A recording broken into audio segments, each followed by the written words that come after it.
दोस्तों नमस्कार, मैं रम्मू सिंह। अब क्या करेंगे नारायण त्रिपाठी, यह सवाल अधिकांश लोगों के मुंह से सुना जा रहा है। क्या नारायण त्रिपाठी लोकसभा लड़ेंगे?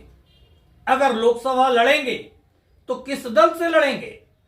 अपने बनाए हुए राजनीतिक दल विंध्य विकास पार्टी से ही लड़ेंगे या फिर किसी अन्य दल में शामिल होने के प्रयास करेंगे? अगर नारायण त्रिपाठी लोकसभा का चुनाव नहीं लड़ते हैं तो उनका राजनीतिक भविष्य में यहीं से ग्रहण लगना शुरू हो जाएगा, और अगर लोकसभा लड़कर चुनाव हार जाते हैं तो भी उनके राजनीतिक भविष्य पर ग्रहण लगना तय है। चर्चाएं हैं कि नारायण त्रिपाठी कांग्रेस से लोकसभा की टिकट पाने के लिए काफी प्रयासरत हैं, क्योंकि नारायण त्रिपाठी को लगता है कांग्रेस के पास कोई ऐसा दमदार दावेदार नहीं है जो वर्तमान में भाजपा से लोकसभा चुनाव में उनका मुकाबला कर सके। एक बात और भी सामने नजर आ रही है, अगर नारायण त्रिपाठी कांग्रेस से टिकट ले आते हैं और चुनाव लड़ जाते हैं तो फिर ऐसे में उनके बनाए हुए राजनीतिक दल का भविष्य क्या होगा? मैंने विधानसभा चुनाव के काफी पहले ही यह बातें कही थी। अलग राजनीतिक दल बना लेना आसान है, पर उस दल को मुकाम तक ले जाना काफी मुश्किल है। मैंने दो उदाहरण भी सामने रखे थे। कुंवर अर्जुन सिंह और साध्वी उमा भारती ने अपने अपने अलग राजनीतिक दल तो बना लिए थे, मगर मुकाम नहीं दिला पाए।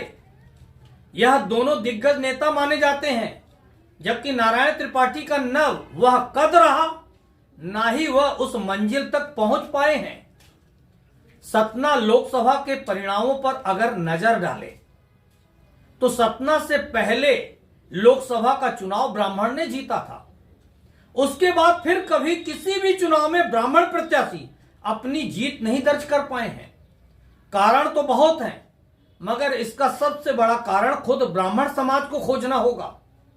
1 लाख मतदाताओं वाले समाज के लोग संगठित होकर लोकसभा का चुनाव जीत रहे हैं, और 3 लाख से अधिक मतदाताओं वाले ब्राह्मण समाज का कोई भी प्रत्याशी लोकसभा का चुनाव नहीं जीत पा रहा है। आखिर कुछ तो कमी होगी।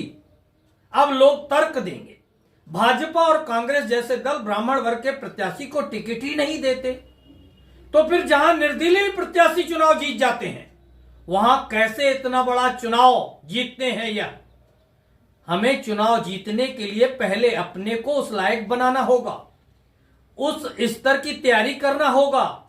बाकी मंत्री बनने के बाद भी लोग सिर्फ जिला अस्पताल घूमते नजर आते हैं।